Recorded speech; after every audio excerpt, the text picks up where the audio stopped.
ভাই আমি তো খুকি না যে চকলেট চুইংগাম খাবো। ভালোবেসে দিলাম, আই ডোন্ট লাইক ভালোবাসা ভাইয়া। ফিরাই দিলাম। একদিন তুমি আমাকে পাওয়ার জন্য উতলা হয়ে যাবা। জায়গার জিনিস জায়গার মতো দিয়ে দে। আমি কি মিসফিল্ডিং করে বাউন্ডারি হতে দিব নাকি? থ্রো করে ওকে ভেঙে দে। নতুন ভর্তি হয়েছ?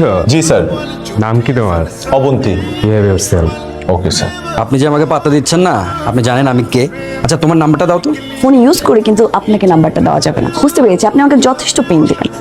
লাল পিঁপড়া যেরকম ছোট্ট ছোট্ট কামড় দেয়, আমি ঠিক তোমার সাথে সেভাবেই থাকবো। আঙুর যেভাবে বড় বড় কামড় দেয়, আমি ঠিক তোর পাশে সেভাবেই থাকবো। ফার্স্ট ইয়ারের সব মেয়েদেরকে তোর মতো রাক্ষসের কাছ থেকে আমি প্রোটেক্ট করবো। রাতুল, আমাকে তোকে বলছি আমাকে প্রোটেক্ট করতে। আমি তোর বন্ধু না, আমার একটা দায়িত্ব আছে। আমি তোকে বলছি তুই যা। আর তুই কি পারবি নাকি নিজেকে প্রোটেক্ট করতে? 100% শিওর পারবি। কিভাবে? এইভাবে। প্রকৃতিটা কেমন ছিল দেখতেছিলাম স্যার। আচ্ছা মাফ করে দিলাম, যা। তুই আমাকে মাফ করার কে? কি করতেছিলি এখানে? আমি যা খুশি করতেছি। তুই এখানে কি করিস? তুই যেটা করতে আসছিলি আমি সেটা করতে আসছি। আমি তো পালাতে আসছি। আমিও একই। তো কর। কি রে, হেল্প লাগবে? তো তাকে আসিস কেন? হেল্প কর। আরে মুখ দিয়ে বলা যায় না। জীবনে পালানোর জন্য অনেক ছেলে বন্ধু পাইছি, কিন্তু মেয়ে বন্ধু সহ কখনো পালাই নাই। হবি নাকি আমার একদিনের জন্য মেয়ে বন্ধু? তুই কি রেগুলার মারামারি করিস? ওই তোরে দেখে শীষ বাজাইছে। তো তো তুই কখনো মাইর খাস নাই? খাইছি না। মায়ের দিতে হলে মা একটু খাইতেই হয়। তোর বাসায় কিছু বলে না? অবশ্য বলতে বলতে টায়ার্ড হয়ে গেছে।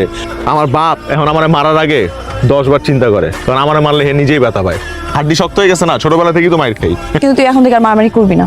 মারামারি আমার একদম পছন্দ না। তোর পছন্দ না, তুই চোখ বন্ধ করে রাখিস। তুই আমাকে প্রমিস কর তুই আর কখনো মারামারি করবি না। পারবো না প্রমিস। তুই প্রমিস কর। আরে এমন প্রমিস করাই দিস কেন যেটা আমি রাখতে পারবো না? বল প্রমিস, আমি আর কখনো মারামারি করবো না। প্রমিস আমি আর কোনো। এই তোমরা এখানে কেন? তোর ডাব মারছে বলবে না? এই যে এত দেরি করে বাসায় যেতেছস? বাবা মা আমাকে অনেক বিশ্বাস করে। তোর আমি বুঝি না আসলে। মেয়েদের মন আর মনের নিচে হাসির রহস্য তো এখন পর্যন্ত কেউ বের করতে পারে নাই। আর সেখানে আমি তো অবন্তি।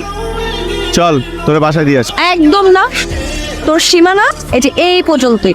তোকে বলছি না বিশ্বাস করে মানে এই না যে তোকে আমি আমার বাসার নিচ পর্যন্ত নিয়ে যাবো, সেটা আমার বাসায় অ্যালাউ করবে। এ বেটা, এই বাসার নিচ পর্যন্ত নিতে বলছি, বাসার উপরে উঠাইতে বলি নাই।